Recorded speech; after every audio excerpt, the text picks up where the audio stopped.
Cada vez que mi hermano y yo estábamos cerca de mi padre, y él le hablaba al oído a mi hermano, yo sentía el amargo sabor de la sangre en mi boca, como si ya estuviera anticipando el dolor. Recuerdo claramente la voz de mi padre, áspera y dominante, diciéndole a mi hermano: Arturo, puedes pegarle más fuerte hoy, papá quiere verla llorar de verdad. Ahora, para presentarme, quiero decirles: hola a todos, mis queridos. Mi nombre es Viviana, pero todos me conocen como Vivi. Tengo 69 años y soy originaria del interior de Jalisco, nacida en un pequeño pueblo llamado Tequila, que en aquellos tiempos era mucho más modesto de lo que es ahora. Si están aquí viéndome, por favor, regálenme un me gusta y suscríbanse al canal. Me hace muy feliz, como viejita, saber que hay gente de todos los rincones de México que me acompañan. Me encantaría que me contaran en los comentarios desde qué ciudad me están viendo. A veces me gusta imaginar que mis palabras viajan a lugares donde nunca he estado, y eso me llena el corazón de una manera que no puedo explicar.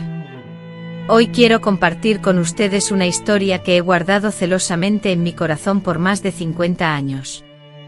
Es una historia que incluso muchos miembros de mi propia familia desconocen en detalle, porque el dolor era tan profundo que las palabras se negaban a salir de mi boca. Se trata de cómo el mismísimo infierno puede tener una dirección, un nombre y un apellido, incluso vivir bajo el mismo techo que uno. Corría el año 1963, y yo, con apenas 8 años, vivía en una casa de adobe en el corazón de Tequila. Mi padre, Alfredo, era un respetado comerciante que poseía una tienda de abarrotes en la calle principal, y saludaba a todos con amabilidad. Cada domingo, impecablemente vestido y con una sonrisa en el rostro, asistía a misa. Don Alfredo es un hombre de bien, solía decir la gente. Si tan solo supieran. Mi madre, Janete, era una mujer de belleza discreta, con su cabello castaño siempre recogido en un moño bajo y unos ojos grandes y tristes, cuyo sufrimiento solo comprendí con el tiempo. Ella se encargaba de la casa, cocinaba, bordaba, cumpliendo con las labores que se esperaban de una esposa en aquellos tiempos, pero en su andar, siempre con la cabeza gacha, en susurros y disculpándose constantemente por su propia existencia, se revelaba un dolor profundo. Y luego estaba mi hermano Arturo, 3 años mayor que yo. Desde que éramos niños, Arturo siempre fue distinto, una diferencia inquietante que me provocaba una sensación escalofriante, aun cuando yo era pequeña, y no lograba comprender del todo lo que veía. Solía atormentar a los pajaritos que encontraba en el patio, arrancándoles las alas lentamente solo para observar sus inútiles intentos de volar. Destrozaba mis juguetes y luego se burlaba de mis lágrimas. Sin embargo, ante los demás, Arturo era el niño perfecto, educado, ejemplar y el orgullo de nuestro padre. Nuestra casa, espaciosa para la época, contaba con 5 habitaciones, un patio arbolado con un mango y un guayabo, y un pozo al fondo. Tenía incluso un pequeño cuarto separado en la parte trasera, que mi padre llamaba bodega, pero que más tarde descubrí que albergaba un propósito mucho más oscuro. Al principio, cuando Arturo me hacía daño, lo achacaba a las travesuras típicas entre hermanos mayores y menores, un pellizco, un empujón, nada fuera de lo común. Mamá incluso lo justificaba: Viviana, no molestes a tu hermano. Él es hombre, es diferente. Pero gradualmente la situación comenzó a tomar un rumbo extraño y perturbador. Arturo solía llamarme para jugar cuando mis padres no estaban presentes, a menudo a escondidas. Esos juegos que me causaban una profunda incomodidad y me hacían llorar, él insistía en que eran nuestro secreto. Con una voz que me aterrorizaba y me perseguía en pesadillas, susurraba: si le cuentas a alguien, Viviana, nadie te va a creer. Y si por casualidad te creen, yo voy a decir que tú fuiste la que quiso jugar así. Yo, con apenas 8 años, no comprendía del todo lo que sucedía, solo sentía que no me gustaba, que me dolía, y que me sentía profundamente sucia por dentro. Intenté una vez hablar con mi madre, pero las palabras se enredaron en mi garganta, confusas e incomprensibles, y ella, restándole importancia, me aseguró que era producto de mi imaginación, que Arturo era un buen niño. Fue en una tarde de diciembre de 1963, en vísperas de Navidad, cuando el horror en mi vida se reveló en toda su magnitud. Mi padre había regresado antes de la tienda, mi madre había ido a la casa de la vecina por una receta de buñuelos, y yo, en el patio, intentaba bajar unos mangos del árbol cuando oí voces provenientes del cuartito del fondo. La puerta entreabierta me dio una inquietud repentina. Con cautela, me asomé al oscuro interior y vi a Arturo, mi primo, manipulando cuerdas y doblando telas viejas. En el centro de la habitación, una silla solitaria se erguía, y la sola presencia de ese objeto me llenó de un terror frío e inexplicable. Arturo, susurré sintiendo el miedo atenazar mi garganta. ¿Qué haces ahí? Él se giró, la sonrisa que iluminó su rostro fue suficiente para helarme la sangre. Preparando una sorpresa para ti, hermanita. Papá me mandó. En ese instante el eco de los pasos de mi padre resonó en el pasillo. ¿Ya está todo listo, hijo?, preguntó, y la ansiedad que vibraba en su voz era algo que jamás había escuchado antes. Sí, papá, puedes traerla. Fue entonces cuando la verdad me golpeó como un puñetazo. Estaban hablando de mí. Lo que sucedió en ese cuarto ese día, esa tarde, destrozó mi vida para siempre. No me adentraré en los detalles, porque hay heridas tan profundas que las palabras no alcanzan a expresar, pero les diré esto, lo suficiente para que entiendan: mi propio padre no solo permitía que Arturo me hiciera daño, sino que participaba, observaba y guiaba cada movimiento. Arturo, sujétala con firmeza, ordenaba mi padre, sentado en una silla en la esquina de la habitación, con una mirada enfermiza y los ojos brillantes. Cuando intente gritar, ponle el trapo en la boca. Yo forcejeaba, lloraba y suplicaba que se detuvieran, pero mis lágrimas parecían solo incitar su crueldad. Arturo me golpeaba con una vieja correa que mi padre guardaba a propósito, y con cada latigazo, escuchaba a mi padre respirar con más fuerza, como si disfrutara del espectáculo. Puedes pegarle más fuerte, indicaba mi padre. Ella resiste. Cuando todo terminó, yacía en el suelo del pequeño cuarto, cubierta de moretones, casi incapaz de moverme. Mi padre se levantó, se acomodó la ropa y con la mayor frialdad, me dijo: recuerda lo que hablamos, Viviana.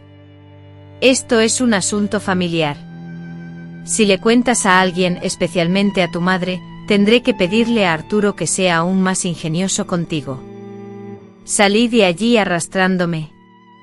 Finalmente conseguí llegar a mi habitación y me quedé acostada hasta que mi madre regresó.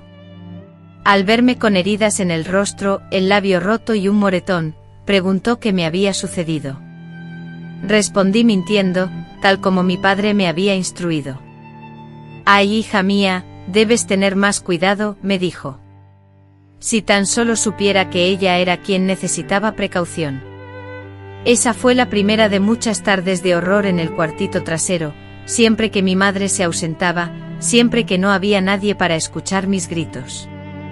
Mi padre incluso ideó un sistema, inventaba excusas para que mi madre saliera, y luego me llevaba a la bodega. Hoy aprenderás a no llorar, solía decir. Una niña que llora se debilita, y yo no voy a criar una hija débil. Otras veces la situación era aún peor. Arturo, enséñale quién manda en esta casa. Enséñale bien, ordenaba. Mi hermano obedecía con una alegría repugnante, como si esos momentos fueran lo más destacado de su vida.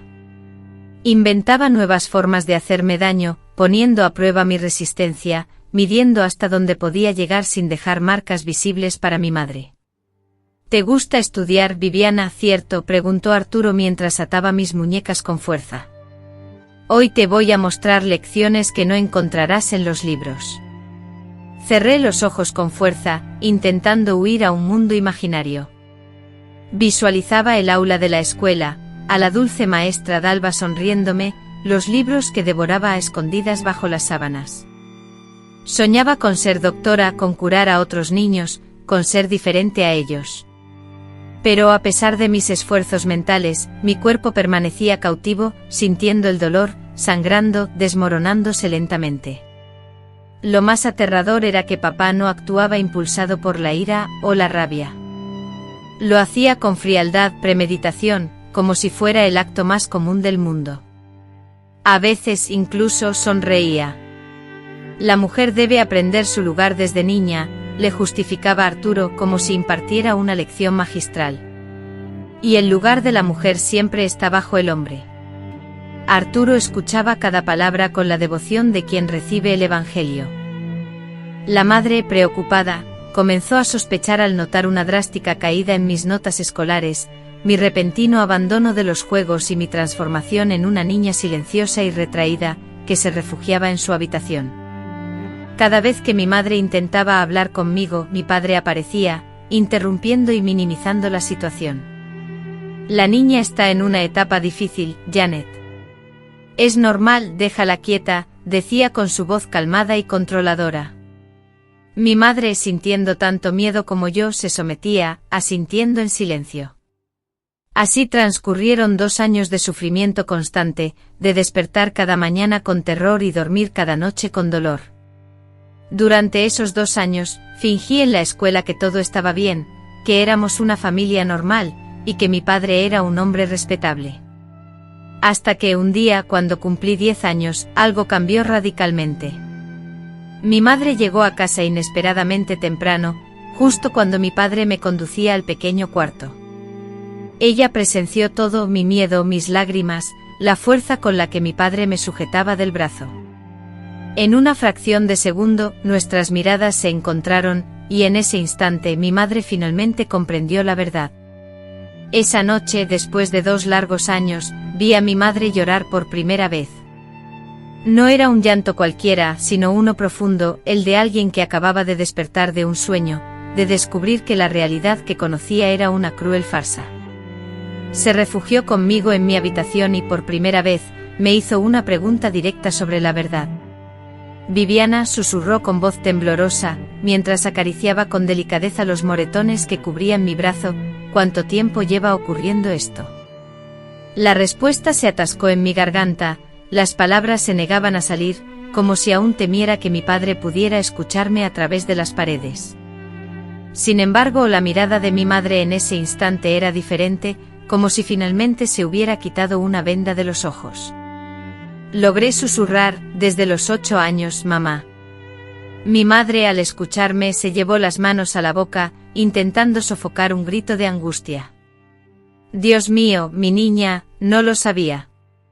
Te juro que no lo sabía, pero en el fondo creo que sí lo sabía. Sabía y tenía demasiado miedo de enfrentar la verdad. Los días siguientes a esa revelación fueron extraños, llenos de una atmósfera diferente. Mamá empezó a mirarme con una nueva perspectiva, como si de pronto viera las heridas que siempre habían estado ahí, aunque ella hubiera preferido no verlas. Notó cómo me replegaba cuando papá se acercaba, cómo evitaba a toda costa quedarme sola con Arturo, y como siempre tenía una excusa para no estar en casa. ¿Por qué no me lo dijiste antes?, me preguntó una tarde mientras cocinaba. Porque cada vez que intentaba, tú decías que era mi imaginación. Y papá dijo que si lo contaba, sería peor para mí y para ti también. Mamá detuvo la cuchara en el guiso, me miró con los ojos enrojecidos y llenos de lágrimas. ¿Te amenazó con eso?, preguntó. Asentí. Fue entonces cuando comprendió la magnitud de la trampa en la que estábamos atrapadas. Papá no solo era un hombre violento, sino también un hombre astuto y manipulador. Sabía perfectamente cómo controlarnos, cómo silenciarnos. En las semanas siguientes, mamá comenzó a prestar atención a detalles que antes pasaban desapercibidos, como la constante insistencia de papá en que ella saliera de casa los jueves por la tarde. Arturo parecía lleno de expectación en esos días, como si estuviera a la espera de algo importante y yo, en cambio, siempre me enfermaba o me lesionaba durante esas mismas tardes. Él lo planea todo, murmuró una noche mientras me aplicaba pomada en la espalda, donde Arturo me había golpeado con un palo de escoba. Todo está calculado. Lo peor era que papá ya ni siquiera intentaba disimular. Desde que mamá se había enterado, se había vuelto aún más descarado, como si estuviera midiendo hasta donde ella era capaz de soportar sin reaccionar. Janet, dijo una mañana en el desayuno, hoy te vas a casa de tu hermana en Guadalajara. Te quedarás allí unos 3 días. Necesito resolver unos asuntos aquí en casa. Mamá dirigió su mirada a él, luego a mí, interrogante. ¿Qué tipo de asuntos?, preguntó. Asuntos que no son de tu incumbencia, respondió papá, con la voz cargada de amenaza. Te vas porque yo lo ordeno. En ese instante vi algo en el rostro de mi madre que nunca antes había presenciado. No era miedo ni sumisión, sino rabia, una rabia fría, contenida, peligrosamente controlada. Está bien, Alfredo, dijo con una voz extrañamente tranquila. Sí, me voy, y recuerdo vívidamente aquella noche. Entró sigilosamente en mi habitación y, acercándose a mi oído, me susurró con voz grave y decidida: no te dejaré sola con ellos, jamás, te lo prometo. Fue a partir de ese momento, sellado con aquel juramento, que la idea de escapar juntos comenzó a germinar en nuestras mentes. Mamá, con una determinación admirable, inició una investigación discreta, conversando con personas de confianza, buscando desesperadamente una salida. Descubrió con alivio que teníamos parientes lejanos en la Ciudad de México quienes, al parecer, estarían dispuestos a acogernos. Paralelamente comenzó a reunir sigilosamente una suma de dinero, vendiendo a escondidas sus joyas más preciadas y sus mejores vestidos, todo sin despertar las sospechas de papá. Cuando nos vayamos de aquí, hija, repetía mamá, contando las monedas que atesoraba, nunca más volveremos. Sin embargo, papá, con su astucia habitual, no tardó en percatarse de algo. Las conversaciones en voz baja, las miradas esquivas de mamá durante las comidas, comenzaron a encender sus sospechas. Una noche la descubrió revisando el cajón donde guardaba el dinero. ¿Qué estás haciendo, Janet?, preguntó con voz áspera. Nada, Alfredo, solo organizando algunas cosas, respondió ella, intentando disimular su nerviosismo. Pero fue inútil. Papá, con la autoridad que le confería su posición, le arrebató todo el dinero reunido, sentenciando: el dinero de esta casa siempre estará bajo mi control, ¿lo has olvidado? Esa noche las paredes de la casa fueron testigos de una discusión acalorada. Papá hablaba en voz baja, pero el tono, cargado de amenaza, helaba la sangre. Mamá sollozaba, intentando desesperadamente articular sus pensamientos y justificarse. Finalmente papá, furioso, salió de la habitación azotando la puerta con un estruendo. A la mañana siguiente la mejilla de mamá exhibía un evidente hematoma, un ojo morado. Me caí en la oscuridad, mintió ella cuando le pregunté qué le había sucedido. Fue en ese tiempo que Arturo comenzó a mostrar una violencia creciente hacia mí también, como si sintiera que el tiempo se agotaba, que debía aprovechar cada oportunidad. Los encuentros en el pequeño cuarto se volvieron más frecuentes y cada vez más brutales. Papá dice que tú y mamá están tramando algo, susurró Arturo una tarde, mientras ataba mis muñecas con una fuerza inusual. Dice que necesitan aprender una lección. Aquella tarde fue la peor de todas. Arturo empleó objetos que nunca antes había usado, infligiéndome heridas que me impidieron caminar correctamente durante días. Y papá observaba ofreciendo indicaciones, riéndose ante mis gritos. Mujeres, repetía con desdén, como si estuviera dando una lección. Madre que no educa bien a la hija, debe verla sufrir las consecuencias. Cuando finalmente terminó, yo estaba al borde del desmayo. Sentí sangre brotar de lugares de mi cuerpo que desconocía, empapando mi ropa. Arturo me arrojó al suelo con violencia, como si fuera un simple desecho. La próxima vez que tu madre intente escapar, susurró mi padre, inclinándose hacia mí, esto será un juego de niños. Logré arrastrarme hasta mi habitación. Horas después mi madre me encontró inconsciente sobre la cama, consumida por la fiebre. Limpió mis heridas, me administró medicamentos y permaneció a mi lado toda la noche. No puedo soportarlo más, murmuró creyendo que dormía. Dios mío, no puedo seguir viendo a mi hija sufrir así. Fue esa noche cuando tomó una decisión que alteraría el curso de nuestras vidas para siempre. A la mañana siguiente, con mi padre ausente en la tienda y Arturo en la escuela, mi madre se sentó a mi lado con una expresión nueva, llena de una firme determinación. «Viviana», dijo tomando mis manos, «ya no nos escaparemos». Mi corazón se aceleró. «¿Cómo que no, mamá? Escapar no soluciona nada, nos encontrarán, nos obligarán a regresar y la situación se tornará aún más terrible». Me invadió una desesperación absoluta. «Vamos a estar aquí sufriendo esta pesadilla, para siempre», mamá negó con la cabeza y por primera vez en mucho tiempo, una sonrisa se dibujó en su rostro. Sin embargo, no era una sonrisa de felicidad, sino una expresión fría, amenazante. «No, hija, no escaparemos porque no será necesario. Ellos desaparecerán de nuestras vidas para siempre». En ese momento, no comprendí su significado. Solo lo entendí 3 días después, cuando me llamó para una conversación crucial. «Viviana, ¿confías en mí?» «Sí». «Entonces escucha atentamente, nos desharemos de ellos, de los dos. Pero necesito tu ayuda». Así fue como comenzó el plan más audaz que 2 mujeres desesperadas jamás concibieron, un plan que nos otorgaría la libertad o nos destruiría por completo. El plan de mi madre, a pesar de su aparente simplicidad, rozaba la genialidad y al mismo tiempo, era tan arriesgado que un solo fallo podría significar nuestra muerte antes de que el sol asomara. Viviana susurró, asegurándose por 3ª vez de que la puerta estuviera completamente cerrada. «Sabes que tu padre guarda todo el dinero en la caja fuerte de la tienda, ¿verdad?», asentí, recordando que en el pueblo, era un secreto a voces que mi padre, desconfiando de los bancos, prefería tener sus ahorros en casa. «Y sabes que él y Arturo se van a Guadalajara el próximo viernes a buscar mercancía nueva, ¿verdad? Se quedarán fuera toda la noche».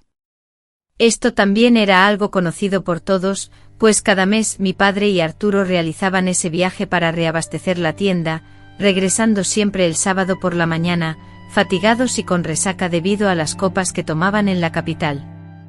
«Entonces, hija», prosiguió mi madre, con los ojos encendidos por una determinación que tanto me aterró como me llenó de esperanza, «es ese viernes cuando vamos a ponerlo en marcha». Mamá, con una mezcla de valentía y temor que me helaba la sangre, me reveló el plan, una osadía sin igual que eclipsaba todo lo que había escuchado. Había descubierto el secreto de papá, el tesoro oculto tras el mostrador, una caja metálica repleta del dinero familiar, supuestamente para emergencias, pero en realidad utilizado para comprar nuestro silencio y obediencia. «Vamos a tomar todo el dinero, Viviana, hasta el último centavo, y cuando regresen el sábado, no nos encontrarán a nosotras ni rastro de nuestra existencia». Pero la huida con el botín era solo el comienzo, un mero preludio a un plan mucho más complejo y arriesgado. «Tu padre es un hombre orgulloso», me explicó mamá mientras dibujaba el plano de la tienda. «Si simplemente nos marchamos con el dinero, sabrá que fuimos nosotras, y nos buscará hasta el fin del mundo». Y luego, con una voz que apenas lograba controlar, me reveló la parte más audaz del plan: íbamos a simular un robo en la tienda. Decidimos simular un robo en la puerta principal, la forzaríamos, revolveríamos todo, desparramaríamos la mercancía por el suelo, imitando el caos de un asalto violento donde los bandidos no solo se habrían llevado el dinero, sino también a nosotras 2, secuestrándonos. ¿Secuestradas?, pregunté, buscando comprender la magnitud de la situación. «Exacto. Pensarán que nos raptaron junto con el dinero y que probablemente nos mataron en algún lugar». La frialdad con la que pronunció esas palabras me erizó la piel, pero a la vez vislumbré la brillantez del plan. Si todos creían que estábamos muertas, nadie nos buscaría, y podríamos empezar una nueva vida en otro lugar, libres del miedo a ser encontradas. Durante los siguientes 5 días, mi madre planeó meticulosamente cada detalle, investigó los horarios de la calle, conversó discretamente con los vecinos para saber quién estaría en casa el viernes por la noche e incluso averiguó qué autobús podríamos tomar para abandonar el pueblo sin ser detectadas. El secreto, enfatizó en una de esas conversaciones, es no dejar ningún cabo suelto. Debía ser creíble en cada minúsculo detalle. Mamá había obtenido una llave de la tienda, pues sabía dónde papá guardaba la de repuesto.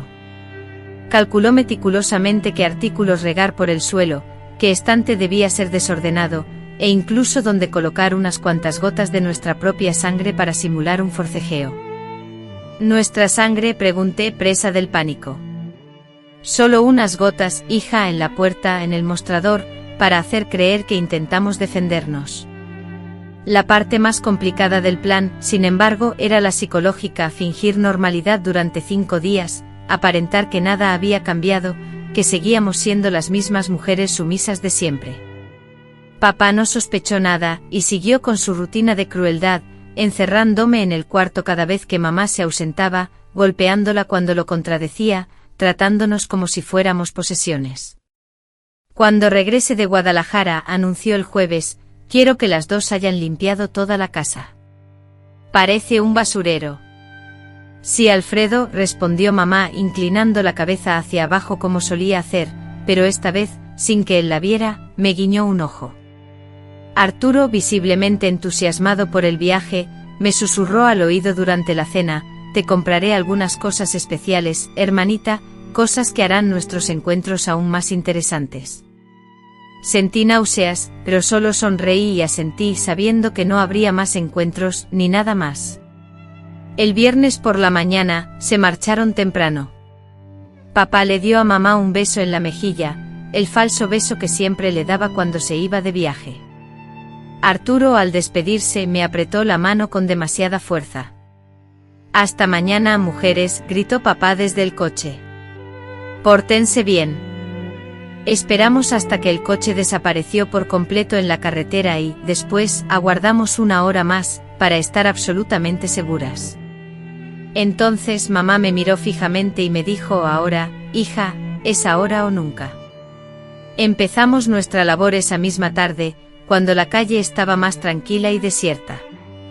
Con la llave de repuesto que mamá tenía escondida, abrió la puerta de la tienda y entramos, actuando con la mayor naturalidad. Si alguien nos hubiera visto, habría pensado que simplemente estábamos ayudando con alguna tarea rutinaria. La caja fuerte, tal como mamá había indicado, estaba en su lugar, una pesada caja de metal asegurada con un simple candado. Mamá sabía que la llave estaba guardada por papá en una lata de café vacía en la despensa. Al abrir la caja fuerte, la cantidad de dinero que vi me dejó boquiabierta. Había más billetes allí que los que jamás hubiera imaginado que existían, montones y montones de dinero, todos sujetos con ligas y organizados por denominación. Dios mío, susurré, ¿de dónde salió todo esto? Tu padre no es solo comerciante, Viviana, respondió mamá, contando el dinero a gran velocidad. Les presta dinero a los rancheros con intereses exorbitantes. Cuando no pueden pagar, se queda con sus tierras. Era dinero sucio, producto de la desesperación de otras familias. De alguna manera, eso hizo que fuera más fácil tomarlo. Metimos todo el dinero en una bolsa vieja. Luego nos enfrentamos a la tarea más ardua, la simulación del atraco. Mamá, valiéndose de una palanca que había preparado en casa, forzó y reventó la puerta principal. El estruendo fue ensordecedor, pero inevitable. Acto seguido entramos al local y nos entregamos a la destrucción. Arrojamos mercancías al suelo, volcamos estanterías y rompimos cristales con saña. La sensación era la de estar desmantelando no solo la tienda, sino también la vida que habíamos conocido hasta ese momento. Cada paquete de azúcar desparramado, cada botella de vidrio hecha añicos, representaba un fragmento de nuestra prisión que se desmoronaba. Ahora la sangre, anunció mamá, empuñando un cuchillo pequeño. Se hizo un corte superficial en el dedo y dejó caer unas gotas sobre la puerta y el mostrador. Yo, siguiendo sus indicaciones, repetí el gesto. Apenas sentí dolor, pero el simbolismo era intenso. Listo, exclamó, examinando el resultado. Ahora volvemos a casa a prepararnos para partir. Recogimos únicamente lo indispensable, 2 cambios de ropa por persona, algunos documentos importantes y el dinero. Todo cabía en una maleta pequeña. Antes de partir, mi madre, con un gesto que me grabó para siempre, entró al pequeño cuarto trasero, ese espacio lúgubre donde había padecido tanto sufrimiento, y le prendió fuego a un montón de paja seca que yacía allí. ¿Por qué?, le pregunté sorprendida. Para quemar los fantasmas, respondió contemplando cómo las llamas se extendían vorazmente, para que nadie más sufra en este lugar. Abandonamos la casa por última vez cuando la tarde ya se teñía de tonos anaranjados y violetas. El autobús con destino a la Ciudad de México saldría a las 7 de la noche, así que contábamos con tiempo suficiente para llegar a la terminal sin prisas. Al salir a la calle, algunos vecinos nos saludaron amablemente: «Buenas tardes, doña Janete», «Buenas tardes, Viviana». Respondimos a los saludos con naturalidad, como si simplemente nos dirigiéramos a hacer compras en el pueblo sin despertar sospechas. Ya instaladas en los asientos traseros del autobús, la cruda realidad de nuestros actos nos golpeó con fuerza: éramos verdaderamente libres. Tras años de tormento, humillación y temor, por fin respirábamos la dulce brisa de la libertad. Mamá tomó mi mano firmemente cuando el camión arrancó, el motor rugiendo. «Ya no hay vuelta atrás, hija», susurró, su voz llena de una mezcla de determinación y miedo. «A partir de ahora, somos otras». Miré por la ventana con los ojos fijos en Tequila, que se alejaba lentamente, encogiéndose en la distancia hasta desaparecer por completo, tragado por la negrura de la noche. Con el pueblo también dejaba atrás a la niña que había sido, la criatura vulnerable, asustada y herida que había aprendido a refugiarse en su interior para sobrevivir. A partir de ese instante una nueva persona surgiría, y esa nueva persona tenía planes ambiciosos. El camión se sacudía y se balanceaba sobre el camino lleno de baches. Cuando mamá me reveló el resto del plan, la parte que había guardado para el final, la más peligrosa de todas, se inclinó hacia mí y, asegurándose de que nadie nos escuchara, susurró: «Viviana, no solo vamos a desaparecer, nos vamos a morir». Mi corazón se detuvo en un instante. «¿Qué quieres decir con que nos vamos a morir, mamá?», pregunté sintiendo el pánico. Y ella respondió con una mirada seria: «Oficialmente en los papeles, morimos». El oficial, con voz seria, me reveló que tenía un primo lejano, Sebastián, quien residía en la Ciudad de México y trabajaba en el registro civil. Este hombre, según él, tenía una deuda de favores con nuestra familia, y a cambio de una suma considerable de dinero, se encargaría de falsear 2 actas de defunción en el sistema, las de Janet Santos Silva y Viviana Santos Silva, madre e hija, oficialmente dadas por muertas tras un secuestro seguido de homicidio, cuyos cuerpos nunca fueron hallados. La indiferencia con la que pronunció estas palabras me heló la sangre. Mamá había planeado nuestra supuesta muerte con la misma meticulosidad con la que otros planifican unas vacaciones. Entonces, llena de interrogantes, le pregunté: «¿Y cómo vamos a vivir si estamos muertas?». Con una sonrisa enigmática me respondió: «Con nombres nuevos, hija, documentos nuevos, nos transformaremos en personas completamente diferentes». Llegamos a la Ciudad de México en la madrugada del sábado. La metrópoli inmensa y vibrante superaba con creces la tranquilidad de Tequila, brillando con luces y actividad incluso a esas altas horas de la noche. Tomé mi maleta mientras mamá con discreción contaba el dinero. Teníamos suficiente para vivir cómodamente durante años, siempre y cuando administráramos nuestros recursos con prudencia. En la estación de autobuses nos halló nuestro primo Sebastián, un hombre menudo con un bigote canoso que se veía inquieto, mirando a su alrededor con la aprensión de quien teme ser detenido. «Sebastián», susurró Janet. «¿Eres tú, de verdad?» «Soy yo, prima». «Y ella es mi hija, Viviana», respondió. Nos condujo a una pensión modesta en el corazón de la ciudad, a una habitación pequeña, con 2 camas y una ventana que daba a un callejón sombrío. No era un alojamiento lujoso, pero representaba la libertad. «¿Qué ha pasado?», preguntó Sebastián, tras escuchar nuestro relato resumido. «Alfredo es un hombre peligroso. Si sabe que están vivas, por eso mismo necesitamos desaparecer», interrumpió mamá, colocando un fajo de billetes sobre la mesa. «¿Cuánto necesitas para que esto se haga realidad?». Sebastián examinó el dinero, luego nos miró y después de nuevo al dinero. Lo que me piden es arriesgado, me podrían encarcelar si me descubren. Nadie lo descubrirá, aseguró mamá.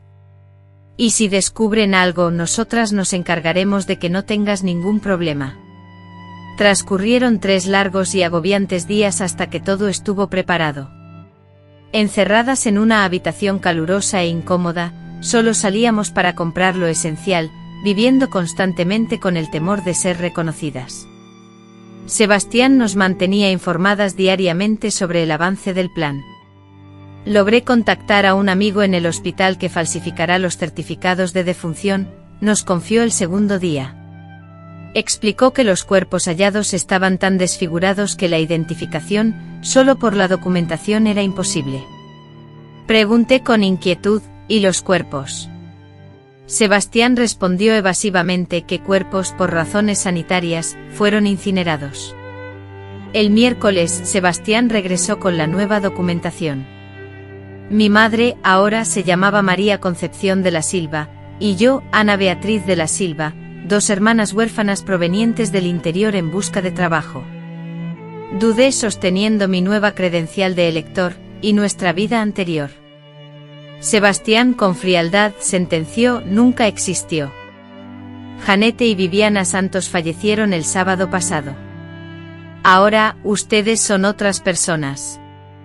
Mirar ese documento y ver un nombre que no era mío, un nombre ajeno a mi realidad, me produjo una extraña sensación, un sentimiento que combinaba la incomprensión con una inusitada liberación. Ana Beatriz, ese nombre que se estampaba en el papel, no tenía un padre monstruoso, ni un hermano que la sometiera a sus abusos. Ana Beatriz era una hoja en blanco, una nueva identidad que se abría paso.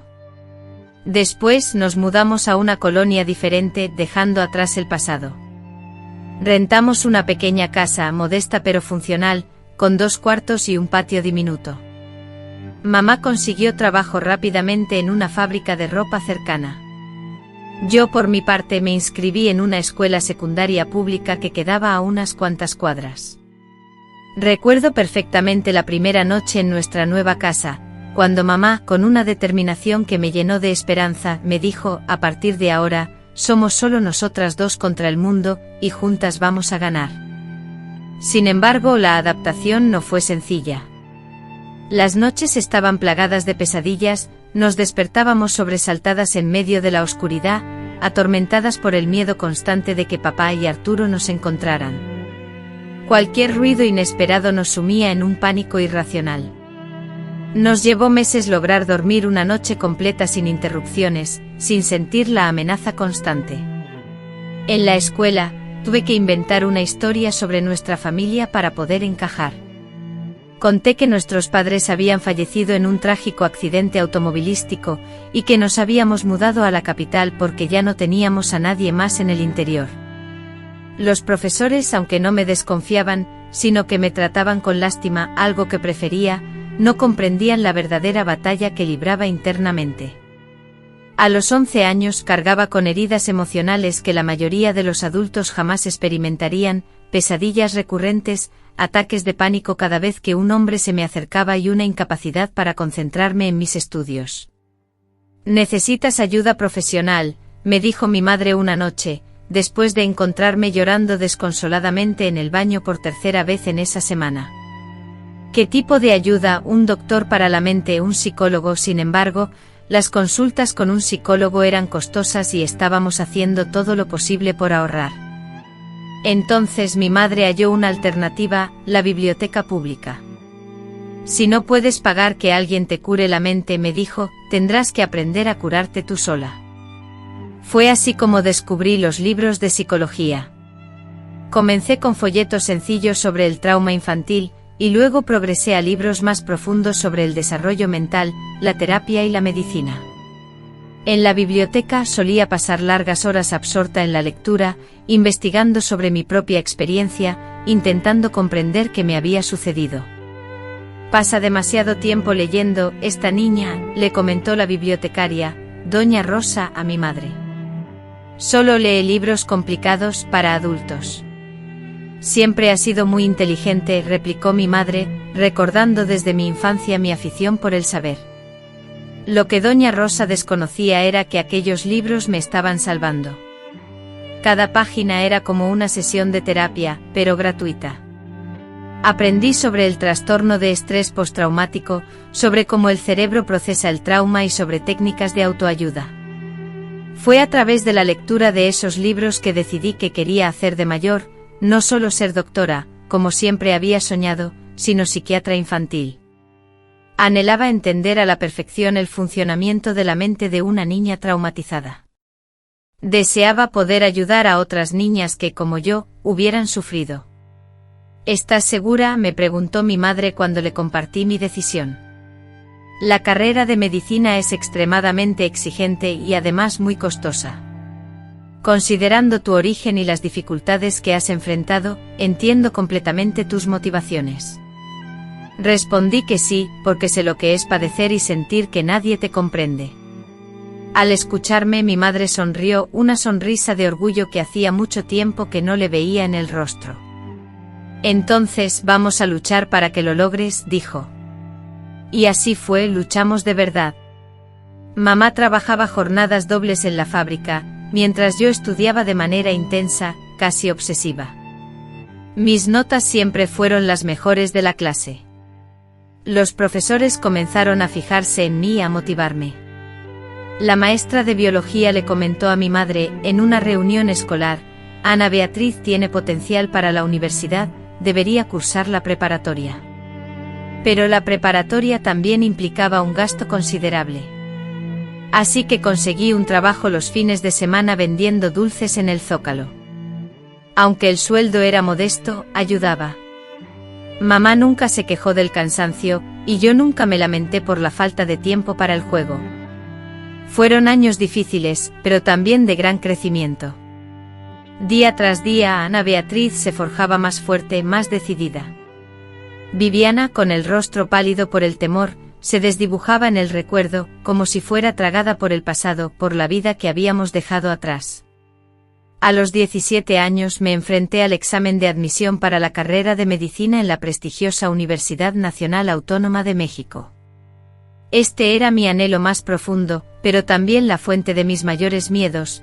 ¿Qué sucedería si fracasaba? ¿Acaso todos nuestros esfuerzos, las privaciones y el sacrificio de mi madre, serían en vano, independientemente del resultado? Hija, me aseguró mi madre la noche anterior a la publicación de los resultados, ya me siento orgullosa de ti, de la mujer en la que te has convertido. Al día siguiente mi nombre, Ana Beatriz de la Silva, brillaba en la lista de admitidos, obteniendo el 5º lugar en la carrera de medicina. La emoción me desbordó y las lágrimas fluyeron incontrolablemente, hasta que doña Rosa, la amable bibliotecaria, se acercó para abrazarme. Sabía que lo lograrías, niña, me susurró con cariño. Desde el primer día que te vi aquí supe que eras especial. Mi madre, embargada por la alegría, lloraba aún más que yo, pero sus lágrimas eran de júbilo, de alivio, de victoria. Habíamos superado todas las adversidades, habíamos triunfado. Esa noche, solas en casa, mi madre me reveló un secreto que transformaría mi vida por completo. ¿Recuerdas el dinero que obtuvimos de tu padre? Sí, lo recuerdo. Averigüé su origen. Hablé con personas que lo conocían en Tequila, y me revelaron que papá no solo prestaba dinero a rancheros, también financiaba otras actividades. Actividades que involucraban a niños, y a otros hombres como Arturo. Nuestra casa era solo un punto en una red de horror mucho más amplia. Entonces el dinero que estamos usando para tu educación, me explicó mamá, es dinero que él ganó destrozando familias como la nuestra. Comprendí el simbolismo de aquello.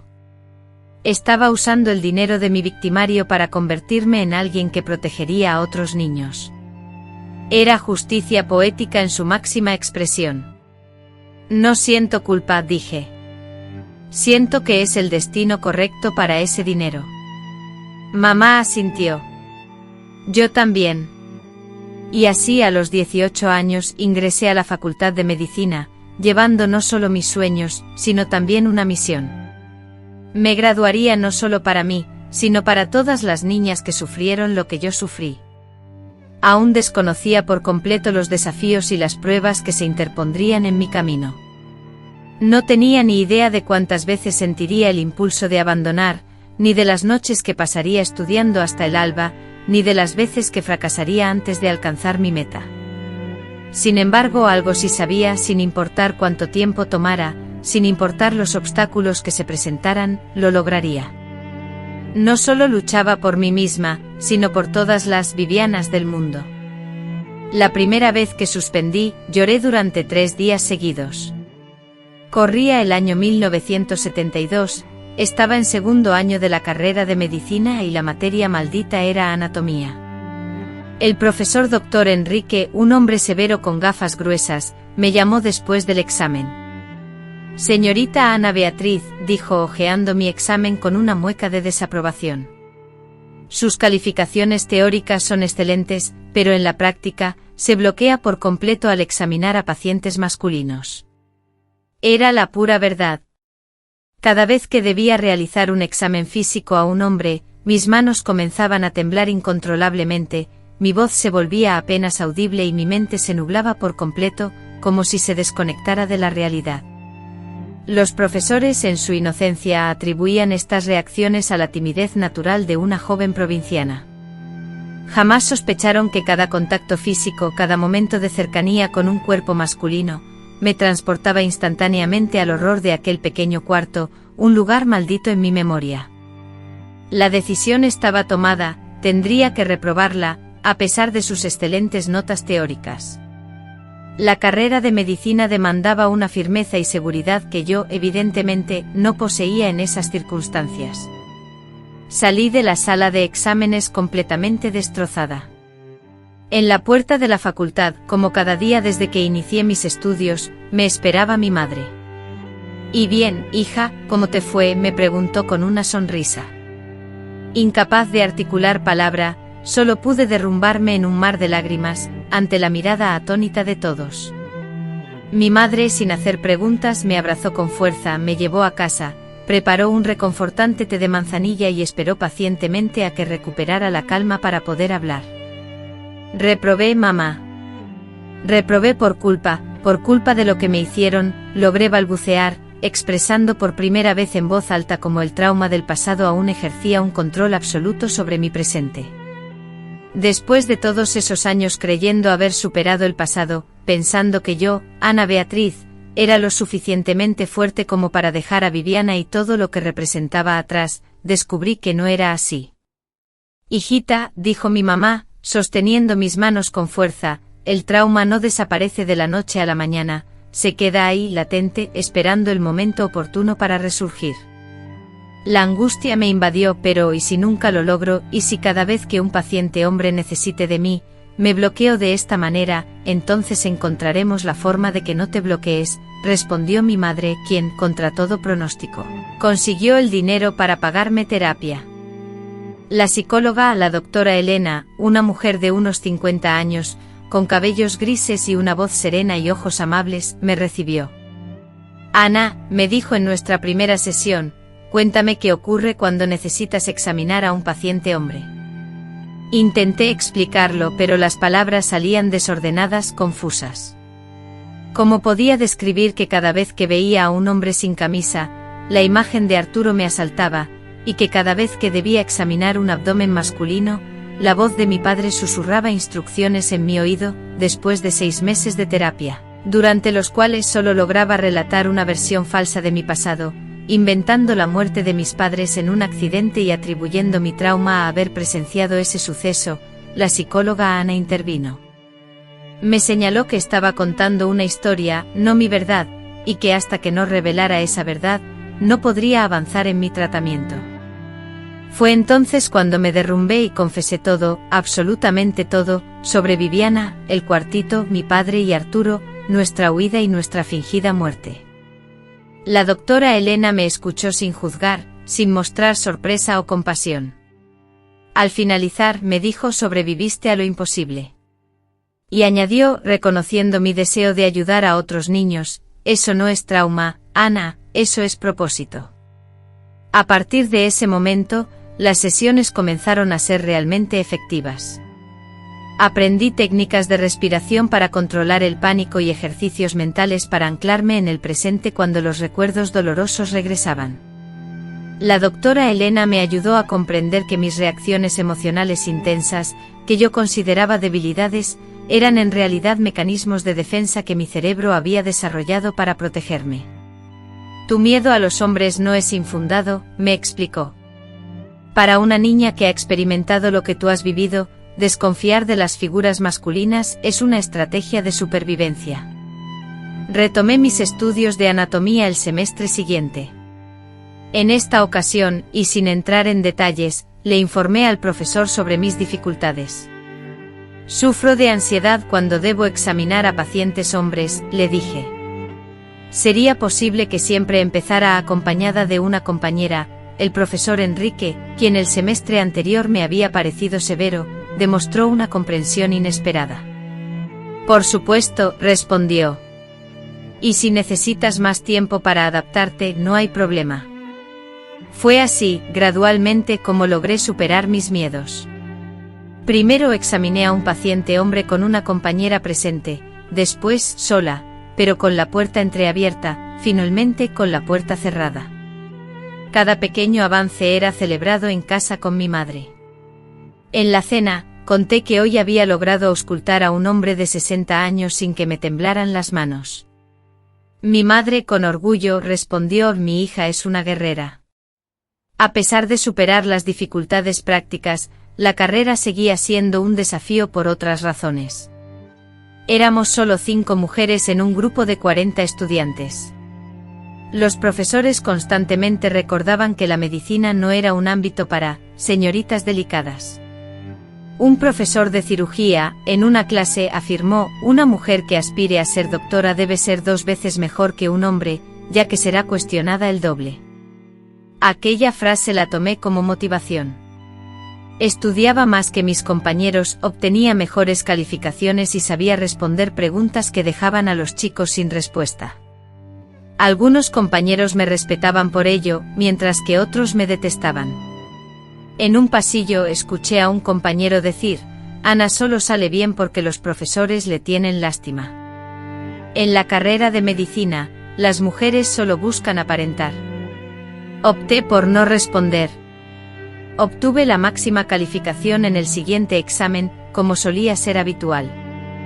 En 1975, durante mi 4º año de estudios, viví una experiencia en mis prácticas de pediatría que transformó mi percepción de mi futura profesión. Recuerdo claramente la llegada de una niña de 8 años, con síntomas inusuales, presentaba heridas inexplicables en su cuerpo, mostraba un comportamiento retraído y un miedo desmedido hacia los adultos. La enfermera que me acompañaba sugirió que probablemente se trataba de una víctima de violencia doméstica. Sin embargo, la pregunta que rondaba en mi mente era cómo confirmar esa sospecha. Al observar a esa niña, sentí una profunda conexión, reconociendo en ella la misma mirada asustada y la postura defensiva que yo misma había tenido a los 8 años, anticipando un posible daño. Ante esta situación, solicité permiso al médico responsable para hablar a solas con la niña, a lo que él accedió, advirtiéndome que no había dirigido la palabra a nadie en los últimos 3 días. Me senté cuidadosamente junto a la cama de la niña, a su misma altura, evitando cualquier contacto físico o intento de forzar una conversación. Simplemente me quedé allí inmóvil, transmitiendo la sensación de seguridad y tranquilidad. Después de varios minutos de silencio, finalmente me atreví a saludarla con un suave «Hola». «Mi nombre es Ana», le dije a la niña, mirándola a los ojos. Ella me observó con desconfianza, pero finalmente respondió en voz baja: «Carla». «Carla, qué nombre tan bonito». «¿Sabes por qué estás aquí, Carla?», le pregunté. Ella negó con la cabeza, con los ojos fijos en el suelo. «Estás aquí porque alguien te ha hecho daño, ¿verdad? Y queremos ayudarte», le aseguré, esperando una reacción. Fue entonces cuando las lágrimas comenzaron a brotar de sus ojos. No era el llanto ruidoso y escandaloso de una niña caprichosa, sino un llanto silencioso, el de alguien que había aprendido que llamar la atención podía ser peligroso. ¿Quién te lastimó, Carla?, pregunté suavemente, esperando su respuesta. No puedo decirlo, susurró con la voz temblorosa. Él dijo que si lo cuento será peor. Sentí un escalofrío recorrer mi cuerpo. Esas eran exactamente las mismas palabras que Arturo, mi ex, me solía decir. ¿Sabes qué te voy a decir, Carla? A veces, cuando le contamos la verdad a las personas correctas, podemos librarnos de aquellos que nos lastiman, le dije, buscando consuelo. Tardó 2 largas horas, pero finalmente Carla comenzó a relatar su historia. Contó sobre el padrastro que abusaba de ella cuando su madre estaba trabajando, las amenazas constantes, el chantaje emocional y el miedo que la atormentaba día y noche. Fuiste muy valiente al contarme esto, le dije, tomando su pequeña mano entre las mías. Y ahora vamos a hacer que él nunca más pueda hacerte daño. Movilizamos al Sistema para el Desarrollo Integral de la Familia, DIF, a la Policía Ministerial y a todas las autoridades competentes. El padrastro fue detenido. Carla fue llevada a casa de su abuela materna. 3 meses después, regresó al hospital para una revisión médica de rutina. La encontré transformada, radiante, sonriente, conversadora y juguetona. «Doctora Ana», exclamó al verme. «Mire cómo estoy ahora». En ese instante comprendí que había encontrado mi verdadera vocación. No quería solo ser pediatra, anhelaba ser la doctora a la que otros niños buscarían para confiarle sus secretos más dolorosos. Me especialicé en el tema del abuso infantil. Devoré toda la información disponible sobre el tema. Participé en congresos y tomé cursos adicionales. Mis profesores se sorprendían de mi profundo interés en un área tan específica. ¿Por qué no cirugía pediátrica?, me preguntaba mi orientador. O cardiología infantil, áreas más prestigiosas, mientras que yo respondía, porque es esto lo que el mundo necesita, alguien que comprenda a esos niños. Me gradué en 1976, a la edad de 25 años. Después de 7 años de arduo trabajo marcados por el esfuerzo constante, las dificultades y las noches sin dormir dedicadas al estudio, finalmente llegó el día de la graduación. Recuerdo vívidamente la emoción de mi madre, sentada en primera fila, con lágrimas de orgullo rodando por sus mejillas. Cuando anunciaron mi nombre, Ana Beatriz de la Silva, graduada en medicina con especialización en pediatría, ella estalló en un grito tan fuerte que provocó risas entre los presentes. «Esa es mi hija», exclamó mi madre, la doctora más orgullosa. Tras la ceremonia, ya en la intimidad de nuestro hogar, me entregó un regalo especial, una pequeña placa grabada con las palabras «Doctora Ana Beatriz de la Silva, pediatra». «Para tu primer consultorio», me dijo con cariño. Aunque en ese momento sentía dudas sobre mi capacidad para abrir mi propia consulta, ella me aseguró, «Sí, vas a poder. Y cuando lo abras, esta placa estará en la puerta». Poco después conseguí un empleo en un hospital público, específicamente en la sala de emergencias pediátricas. A pesar de las condiciones laborales difíciles y el salario modesto, sentía que era el lugar donde podría marcar una verdadera diferencia, donde podría atender a niños como Carla, que en un momento de su vida necesitó de mi cuidado. Durante el primer mes de ejercicio profesional, recibí a 17 niños que presentaban sospechas de haber sufrido abuso. Algunos casos eran evidentes con señales claras de maltrato, mientras que otros eran más difíciles de detectar, con indicios sutiles, pero todos compartían un patrón que con el tiempo aprendí a identificar: la mirada temerosa, la postura defensiva y el miedo palpable, incluso entre los adultos que los acompañaban. Una colega, intrigada, me preguntó cómo sabes siempre cuando un niño está siendo abusado. Mi respuesta, aunque simplista, era: tengo un instinto increíble para eso. Pero la verdad era que no se trataba de instinto sino de reconocimiento, la habilidad de una sobreviviente para identificar a otras sobrevivientes. A los 30 años, en 1981, concreté mi sueño y abrí mi propio consultorio. Era un espacio pequeño pero cuidadosamente diseñado para crear un ambiente seguro y acogedor para los niños. La placa que mi madre me había regalado lucía en la puerta, tal como ella predijo. Mi especialidad, la atención a niños víctimas de abuso, se hizo conocida en la ciudad. Otros médicos comenzaron a derivarme casos complejos, niños que no se abrían con nadie, situaciones de violencia doméstica especialmente difíciles. La doctora Ana tiene una manera especial con esos niños, comentaban.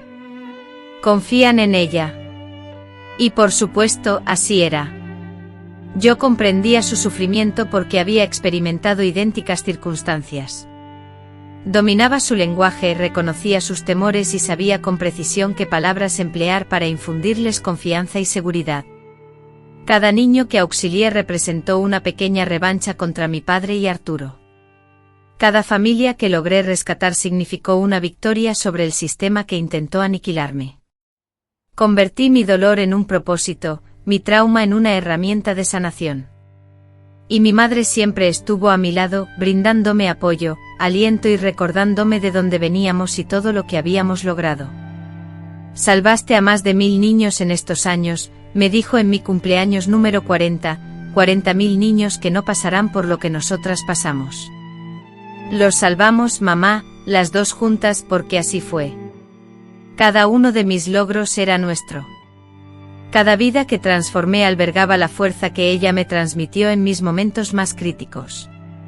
Mis queridos que me han escuchado hasta ahora, les doy las gracias de corazón por oír a esta anciana relatar su historia. Si lo que compartí hoy resonó en sus corazones, por favor, denle un me gusta a este vídeo y suscríbanse al canal.